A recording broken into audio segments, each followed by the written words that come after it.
It's me, Renee. I'm back. So today I'm here for my, let's say September wrap up. Still so fun to say that word. Wrap up. Sorry, just childish. Just it's fun to me to say it. But yeah, the wrap up of was about to say October again. September.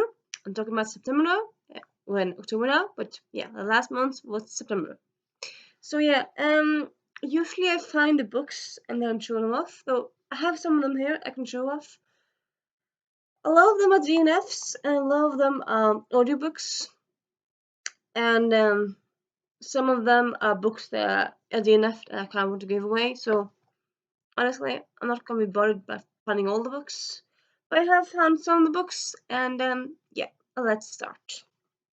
And this is, as usual, well, not usual, but as oftenest with me, it's not really in particular order. And yeah, also, so in September I I participated. Well, I did some readathons with less or less luck than I would have, or less participation than I would want to. But yeah, I did it somewhat. I did a bus readathon. I did the Wadathon, and I also did the Monsterathon. Did I do it? Did I do it? Well, I suppose I thought I did. Yeah, in a way. Yeah, okay, I tried to do a lot of readathons. And how successful I was with any of them, well, with all of them, I'm not quite sure. But yeah, anyway, here are the books that I read in September. The first one, as I said, today I'm kind of like, I'm not really that bothered to yeah, to do it perfectly. So this is not in correct order, like from beginning of month to the end. But there you go. The first one is first one I'll mention is Team Human by Sarah Rees Brennan and Justine Labresterre. It's a YA parody of the vampire paranormal trend from 2005 to 2006 to 2012. All the paranormal books that came out then, or all the vampire books that came out then. So this book, Team Human, it came out in 2012. So yeah, it's a bit of a older book. Older book. Could you say a book from 2012 is old? Well, it's not new. It's not a fresh book. So yeah, oldish. I'm just gonna say oldish because it's not like it's 10 years yet. So can it be called old? Anyway, yeah, Team Human. So that was actually a reread for me. And it was enjoyable, though I'm still ending up going to get away to charity because I don't really think I'll be rereading it any more times. And yeah, even though a book I enjoyed and I've read several times, I'm kind of lately I've been sorting more through my books, like thinking, will I read you much in the future? Will I enjoy you? Like slightly Marie Kondo, like, do you bring me joy?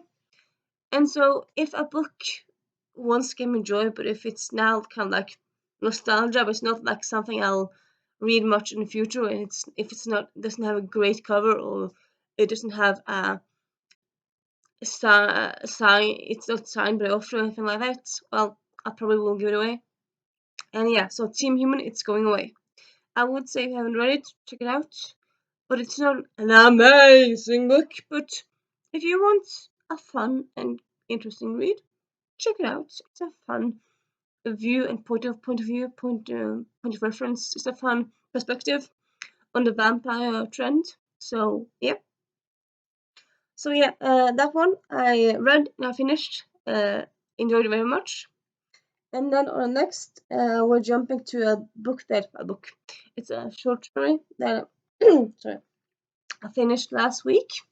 Actually, I think about 1 week exactly from today. So that's quite fun. Well, fun-ish in a way for me, really. But yeah, that is The Tragedy in Manson Manor by Agatha. Yeah, I have double check, but yeah, Agatha Christie. So last storage time. Last weekend was mini readathon. It was the mini audiobookathon. So last Saturday and Sunday was like slow, like half-assed. Sorry, was like a relaxed readathon for audiobooks. So like the goal was just like finish one audiobook. And yeah, as I said earlier this week, I didn't really read that much last week because I was away and stuff happened. But last Sunday, there was a football game on the TV, and yeah, sports is not for me. Even if it's like a game from, if it's teams from a town I love, I don't care. I don't care. Football or soccer, as you say in the States, it's just people running around looking for a ball. I don't see the appeal. Not at all. At all. So yeah, I hide. Well, hide. I hold. I stowed away in the other room, and I just put on my earphones and then listen to all the other books. And yeah, as I said, I listened to lots of Agatha Christie audiobooks that evening, as well as actually one Sherlock Holmes. So that evening, I actually listened to The Tragedy in Manson Manor, Love Detectives, The Mystery of the Mystery of the Spanish Shawl, The Second Gong, The Affair at the Victory Hall, as well as yeah. So actually, 1, 2, 3, yeah, 4 Agatha Christie and 1 Sherlock Holmes. Although, to be quite honest, so the Sherlock Holmes one I listened to was Norwegian translation. I tried to find what was the name of the two, because like two in one. I tried to find the name of those two in English. I couldn't. I suppose I could have done a bit more googling, but sometimes I'm just too lazy. But yeah, it was a Sherlock Holmes audiobook with a full cast. Very much enjoyed it. Very much enjoyed it. And yeah, that was very much fun. So yeah, and the other Agatha Christie ones, I would say like they varied. Like the Mysteries of the Spanish Shawl. I believe I actually listened to it before, but I didn't remember the name of it because it was very familiar when I was listening to it. But it was still enjoyable, though at times I was like, what? So I feel like part of it, I felt like it's kind of outdated, but I suppose that kind of happens when you listen or read Agatha Christie. I mean, it's 110, 100 and something years old, all the books, so they can't all be up to date or timeless in all the ways, really. Some of the stuff is gonna be outdated, I would say. Anyway, that's bound to happen. But yeah, so I thought they had some aspects that I didn't really love, but most of it, the Mystery of Spanish Shawl was very good. The tragedy in Manson Manor, I thought that was interesting, though honestly, a lot of them are kind of blending together. So yeah, I mean, but it was good for Agatha Christie books, so yeah.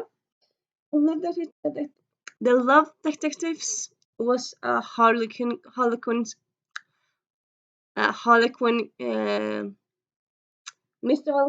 Harlequin Quinn. Yeah, that character over there, that weird character that's not really famous from Agatha Christie. And that one I just felt like wasn't that good really. I never really liked his stories, that character. So yeah. And the Affair of the Victory Ball, I thought it was good. Didn't love it. I think maybe of these audiobooks I loved Sherlock Holmes as well as to be more specific, to be more precise, of the Agatha Christie ones, I enjoyed Second Gong the most. And one was about a bitter old man who died, and like he had planned to say something, and then he died before dinner, and like, oh my god, he's never late. Oh, he's dead. It was one of those locked room mysteries, and I love those. And it was one of those like, who could have done it? But I suppose everyone had motive, so it's like, oh, intriguing, and yeah, just done so well. I really enjoyed that one. Yeah.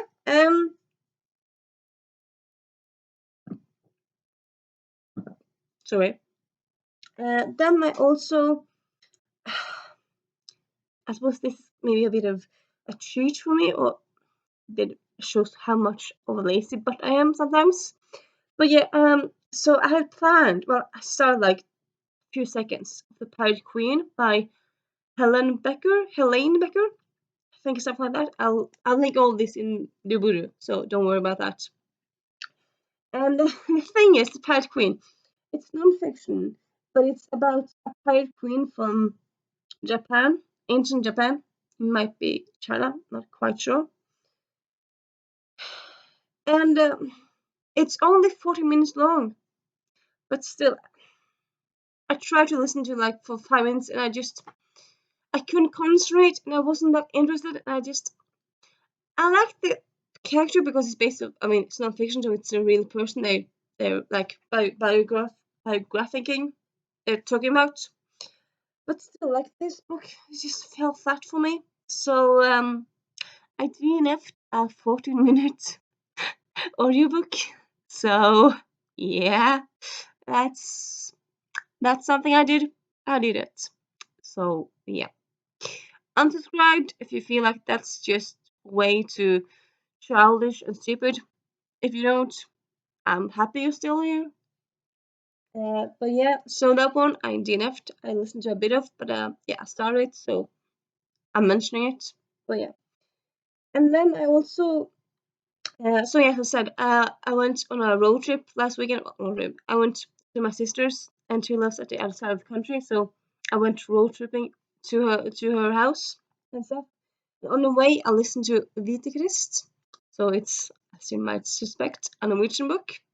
I'm not sure if it's been translated or not, but it's quite new. It came out last year in Norway, so I suppose probably isn't translated to many languages yet, but it could be.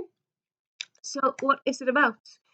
It's a non-fiction book, non-fiction account of Olav den Hellige, which is one of the Viking kings. He was actually like he's actually often um, it's often he's often described as the first Viking, first official Viking that was Christian. Like he kind of made Norway Christian. I mean, before him, Christianity was a small thing in Norway, but it wasn't a big thing. And after him, it was much more a thing. And yeah, I mean, even though, and this is kind of a weird thing, really, because even though it's called Vitekryst, which was the nickname for him, and the subtitle is like the story of Olav den Hellige, or the Helage, you can say both really. It wasn't really that much about him, though the narrative says like in the beginning that we don't really actually know that much about Olav. So I suppose you can understand why it's not so much about him so much, because it's a non-fiction book. So he didn't really want, he didn't want to mix non-fiction and fiction. So instead of it, so the title is kind of misleading. So instead of it being like the story of him, I would say it's much more a story about like his time. So you hear about the people who he met, like you hear about like a king that he met in a king in the UK. He met Elfringdur, stuff like that. All the people back then have like Elfred, Ulfwood, all those weird names, even from us Norwegians. For us Norwegians. But yeah, so you hear like the story of the kings in Sweden, the kings in Denmark, the kings in England, where we have more knowledge of. We don't really hear that much about him really. So it's kind of like weird, but still you can get a feeling for his time and his period, and yeah, and the time lived in. So it's still interesting. But oh boy, oh boy. I mean, yeah, I'm Norwegian, so of course I learn about Vikings, and as was I'm a person, of course I know about Vikings. It's hard not to know about Vikings in today's world. You have like you have that movie from those years ago, like the dragon the Dragon Knight. No, the Dragon Knight. Can't for life remember it, but yeah, it's a movie with the animated movie with the young Viking who fights dragon rider, dragon stuff like that. Uh, it knows me, but yeah, that's Vikings, and then you have the Vikings TV series, and I mean Vikings is a very famous like people from history, something everyone knows about. And yeah, as I said, we have learned some about it in school and stuff. We hadn't really learned that much. And like I remember first, like in school, feeling like, okay, people in the Vikings, they were so brutal and it was just like pillaging and killing and raping and oh my god. And then I remember, I'm not sure who about, really yeah. I believe when I was like 15, 16, I heard either from school in history class or like in school, social sciences, or maybe it's documentary someplace. But I remember around that time hearing that some people say that actually the Vikings weren't that bad. They were bad, yeah, but they weren't that bad. And I thought, okay, so we weren't that bad. That's cool. And then I listened to this story, this audiobook. Yeah, one of the Vikings, Danish Viking, but still, he he had some hostages, and he ended up thinking like, okay, you know what, I'm gonna release you. Before he did that, he cut off their ears, noses, and hands. And yeah, that's quite brutal. It's just what? So yeah.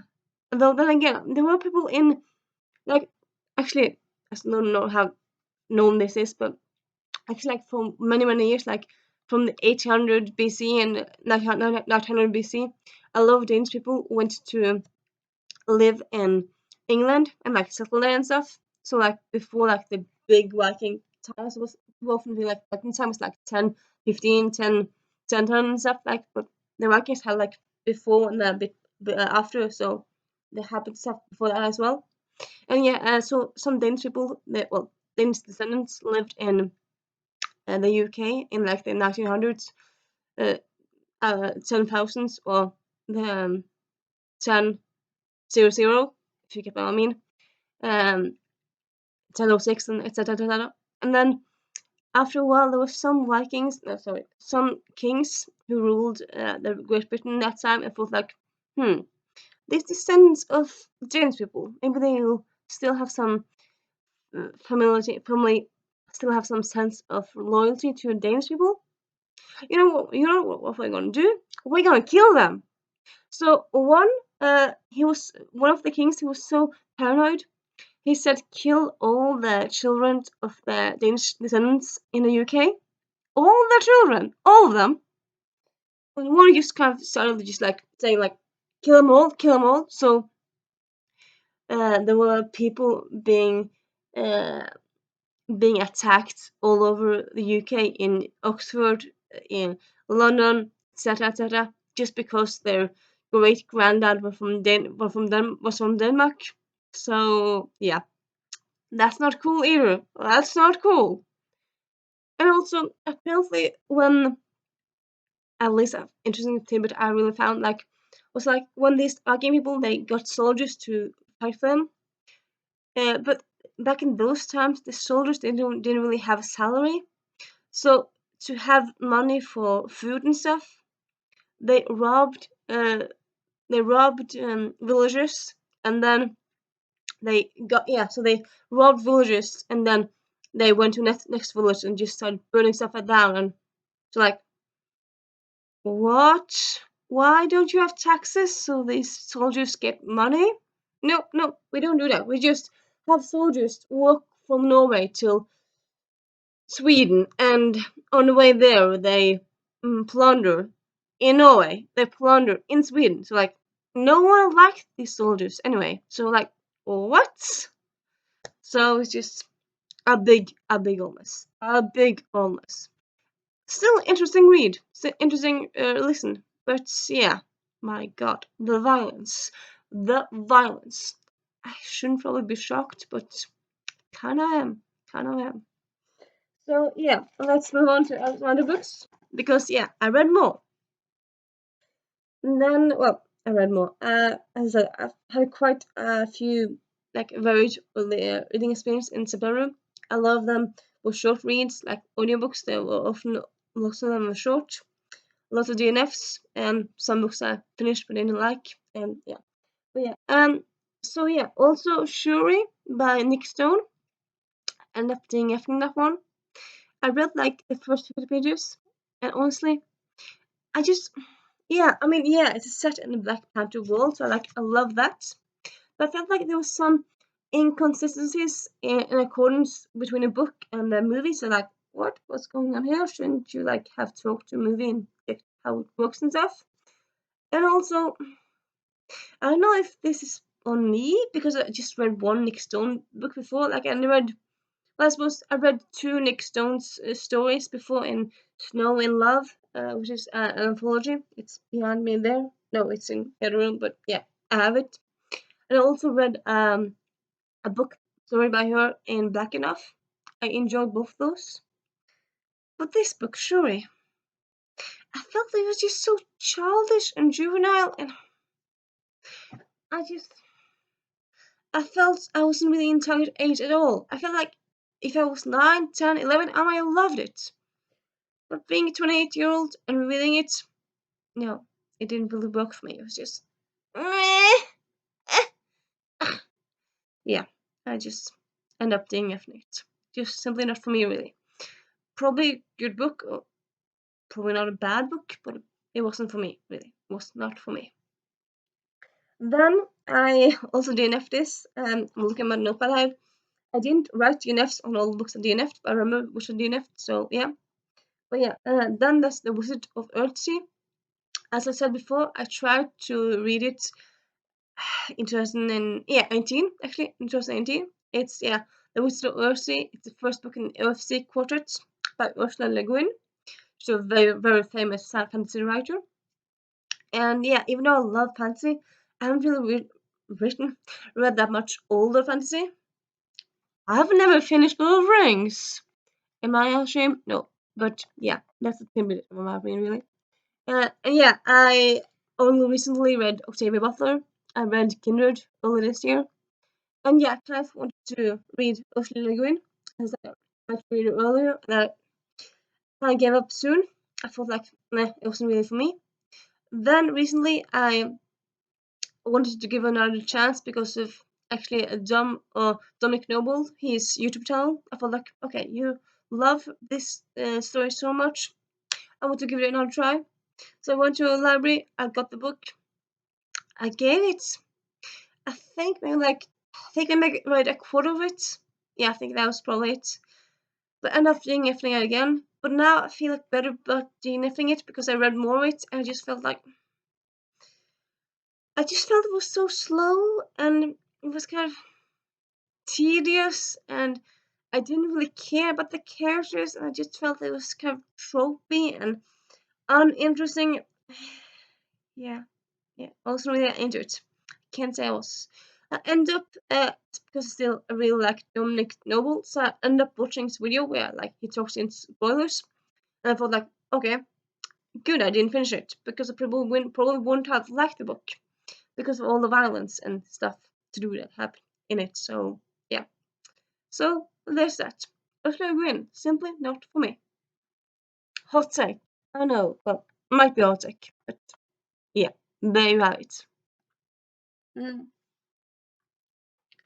Then you have Consequences. Oh, actually, a book I actually have here, which is this one. Oh, it's a book with it's bind up, so it's the first of this one, and it's the one with the cover, as you can probably imagine. It's Consequences of a Night in Havana by Louis Filler, or in this version, Havannas Hetenetter.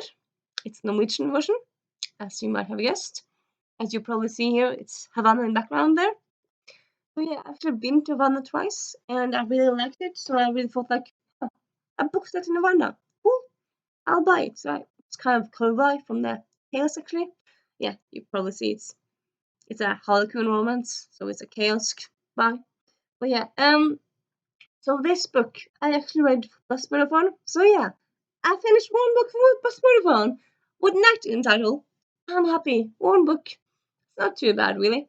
But yeah, so the book, it's ended there. So it's not a long book. Means it's just kind of like 200 and no, it's actually just 158 pages. So it's quite short.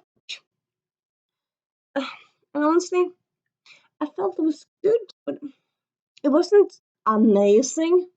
It wasn't awful. It was just kind of, it wasn't meh.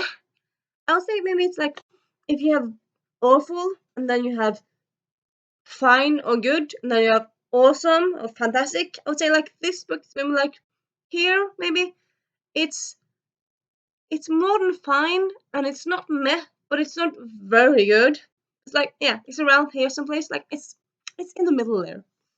I had some fun reading it, but there wasn't really that much conflict in it, and it wasn't unpredictable, and the characters were fine, but it wasn't like, oh my god, you're so interesting. It was just like, okay, okay, okay.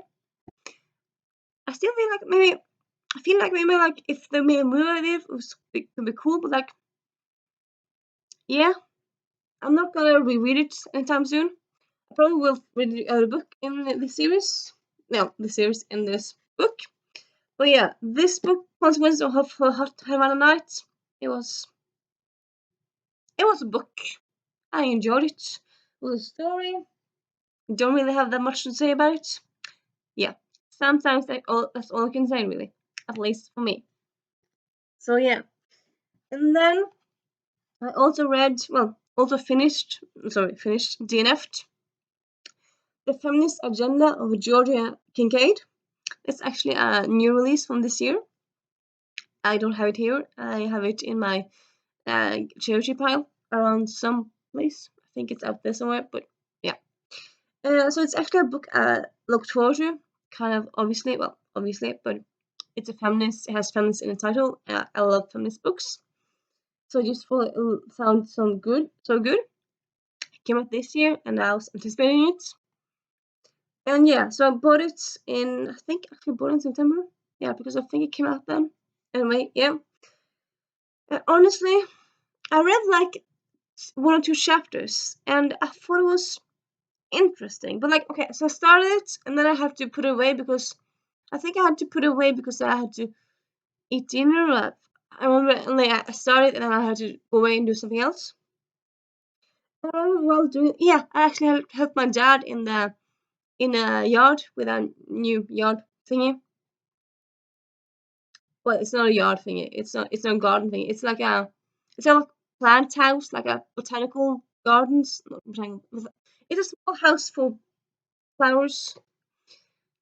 It's not a gazebo, but yeah. Anyway, so I helped him a bit with like putting that up, and yeah. So like I started the book at like 10 in the morning, and then had to help him for like 3 or 4 hours. And then I remember while helping him, I remember like I didn't really miss the book. I didn't really think, oh, I want to get back to my book. And so I was like, do I want to finish this book? If I'm not longing to finish it, should I then finish it? I think I end up going like when I was finished with my help my dad.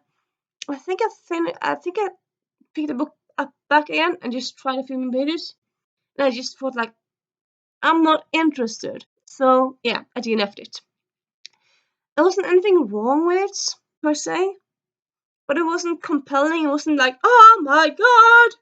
So yeah, I feel like in my life there's so many books in the world. I don't really have time for meh books or fine books. I want to use my time on books that I really care about. So yeah, if a book doesn't interest me, I'll DNF it. Like that. I'm savage. But yeah, and then I also read We'll Save the Galaxy of Food. It's another library book, so I don't have it here. I gave it back to the library. That's actually, as you might think from name, Galaxy, science fiction book. It gave me sort of the Guardians of the Galaxy feelings in a way because about going around the galaxy and stuff. It was interesting, but I haven't really thought about much about it since. And I felt it was enjoyable, but it wasn't like, oh my god! It was better than the book before. Like, I did finish it, but I don't know. Don't really have that much to say about it, really. It was a book. Yeah, let's just leave it at that. It was an interesting book. I might pick up the rest of the series from the library, but buying them, probably won't. So, yeah, that's that. And then I also, oh, sorry. And I also actually, this is actually one of the books that I highly, highly enjoyed. This, sorry, camera. This this last month. It is Stamped from the Beginning by Jason Reynolds and Ibram X. Kendi. So it's a YA version of Stamped by Ibram X. Kendi. So I think the more or less difference between this and the original or adult version is that this one is thinner. That the adult version is like, I think the adult version is like 500 pages or something, and this is more like 300 pages. But I think like the content, I think like the insights is supposed to be like more the same, just like this is told in more accessible way, really. Though I haven't read the adult version, so I can't say for sure. I did try the adult version on audiobook, and I felt like I couldn't really get into it. So if that's me being stupid, lazy, I'm not sure. But I ended up buying this book, and I felt like, oh, this very good, very very easy to read. And yeah, it is. It's very short chapters, and it's full of lists and stuff. So yeah, just a very easy way to read about this stuff. And yeah, I very much enjoy it. It's just it gives you like let's say great. It gives you an overview of like racism and like of racism in I suppose in the world, but I suppose in a way mainly in the US. I feel like probably this is probably more meant for US audience because sometimes they say like, as you all learn in school. I'm like, we didn't as Norwegians. We didn't learn about that person. We did not. But yeah, still it was still a good book, as I said. Still a very good book. And yeah, so it talks about like how the of course kind of because it's about book about racism. It talks about the slave period and the slavers and slave owners and stuff like that. Yeah, so that was interesting. And then you have like how white privilege was actually invented. Like you don't really think about so much about that. Like what for me? Like, it's like what? So yeah, back in time when the first people went to United States, uh, uh, poor poor white people and poor white people and poor African Americans. They were both poor and they both had it awful. And like the in those some of in that time, some of them started to join together to like unite, like to get better working conditions. Of course, I suppose slaves couldn't do that, but like the few free African Americans that tried to get unions together to like stop all this madness and like we want money, we want fair chance and to be able to promote and etc and to like get people to stop rich people get people to stop to stop going together because as always I don't really think this is much for about but as always the rich has always been a minority. There's always many more people who are poor and working class.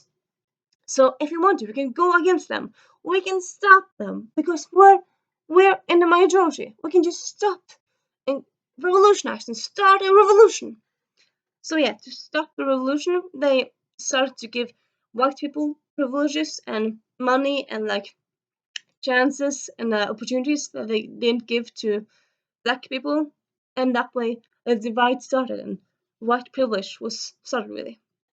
So yeah, that was quite an interesting tidbit really that I learned. Yeah. And also the fact that Tarzan, Tarzan, the story Tarzan. Uh, it sounds weird to me what I'm saying. Yeah, I'm just gonna have to Yeah.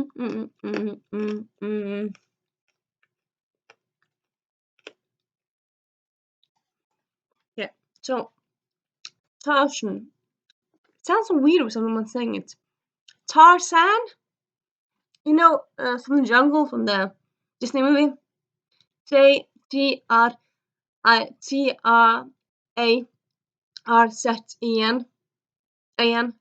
Tarzan. Suddenly I'm just like, how do you say words? But you know the person I'm talking about.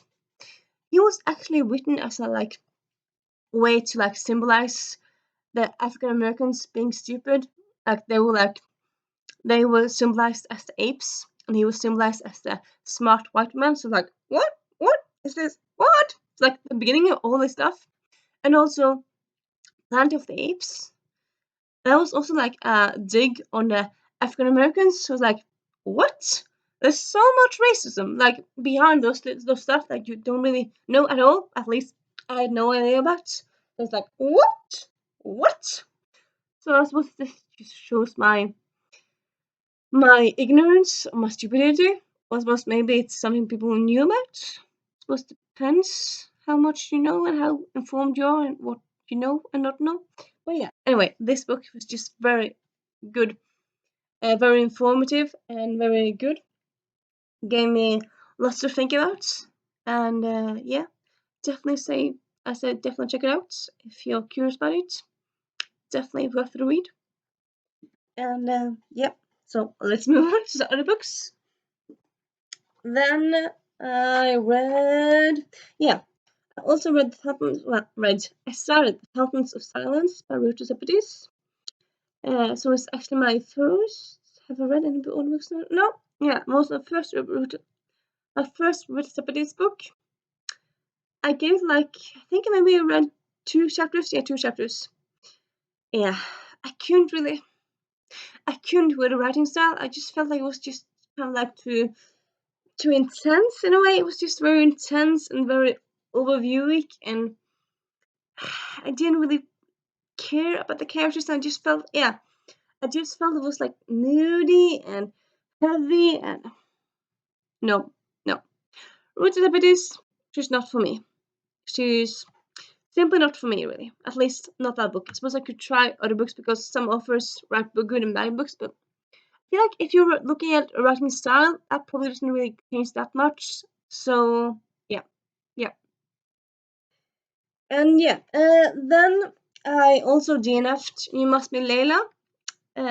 That's another library book, so I don't have it anymore.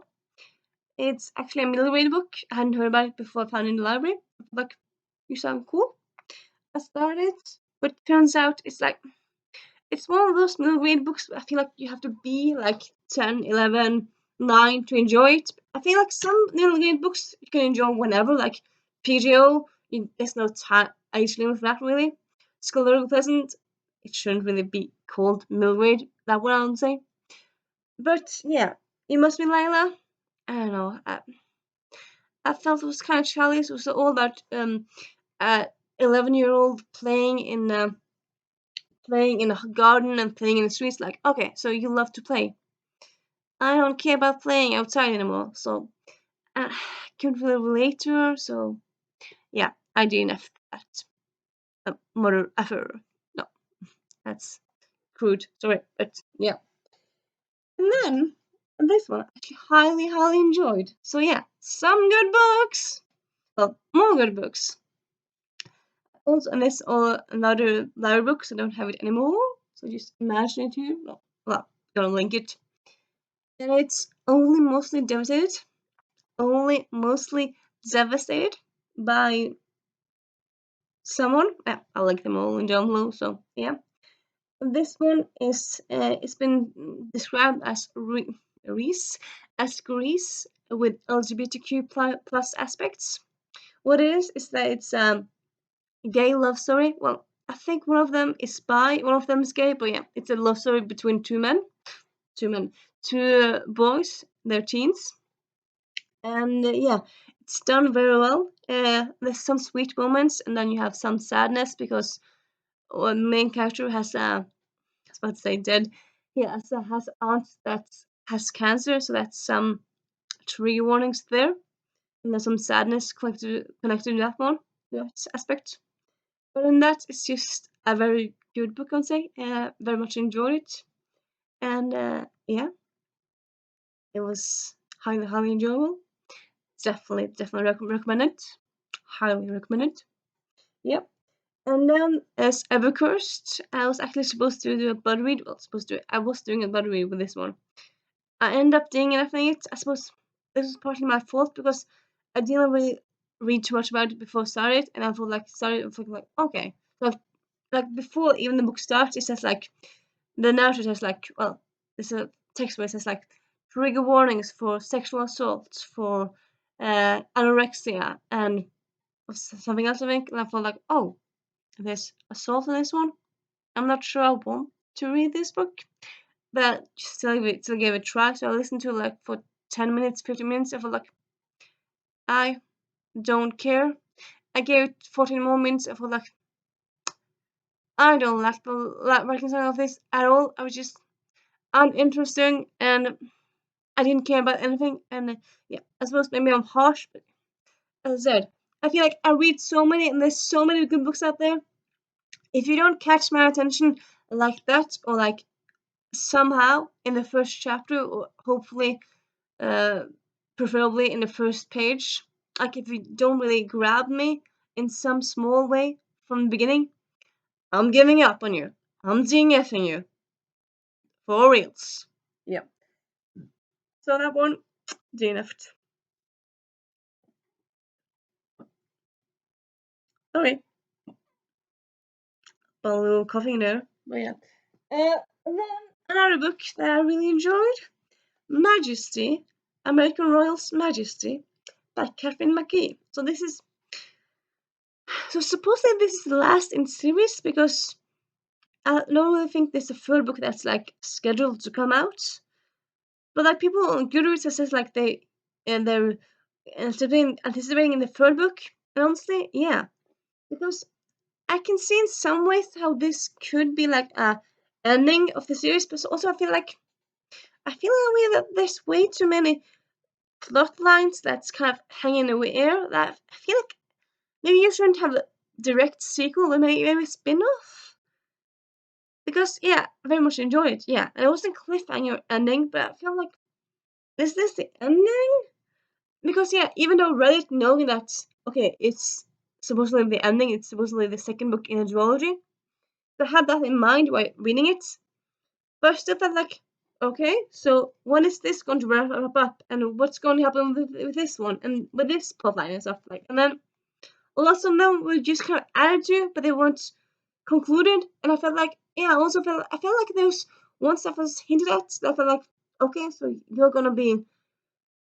it's gonna be revealed that this is this, but it wasn't, and I felt like, okay, so what hints at it, and what, so I don't know, I do really like this story, yeah, but I still feel like confused, like, is there not gonna be more stories in this series? Because I really feel there should be. I really feel like you need more, really. So yeah. Hopefully this becomes a movie, because it's kind of one of the thoughts I thought like ending this book. Like this would just be a very fun, interesting movie. And like these times, like even if Rona uh, is stopped by the end of this year for some miracle, there's still gonna be awfulness in the world for some years now, probably. Things sadly isn't gonna be perfect like that. So, and yeah, I just think you always kind of really enjoy escapism in the world and in cinema and entertainment. So this as a movie, as a Netflix movie or as a big screen movie, I think it was just be really fun and interesting and escapist and really enjoyable. And yeah, so yeah, that's that. And then last one, it's actually The Secret of Abdu Yetzi, and that was also DNF. It was also a library book. It was the third in a series that's not so actually, it was actually fourth in the series. I read the first 2 years ago, and I didn't really find any more in the series. I thought like, never mind. And then I found this book in the library for like, oh, cool. So I read it for like, oh, you're a fourth book, not a third book. And also like, I don't really care about these characters anymore, this world, and so I gave it 2 chapters and I felt like, eh, after 2 chapters, I'm not feeling it anymore. So yeah, that's a series I'm not going back to. So yeah, I DNF'd that one. So yeah, all in all, September I finished 1, 2, 3, 4, 5, 6, 7, 8, 9, 10, 11, 12, 13, 14. 14 stories. 4 of those were short stories. But still. No, actually 15, yeah. So 5 of those were short stories. But yeah, still, that's, I suppose, not too bad. I had, as you might have discovered, I had plans to read more, but hey, plans is what you make. Well, life happens. So yeah. So that's my September wrap up. I hope you enjoyed this long video. It was supposed to be shorter, but you know how it happens, really. And yeah, I hope you had a nice reading month in September. In September. And yeah, bye bye.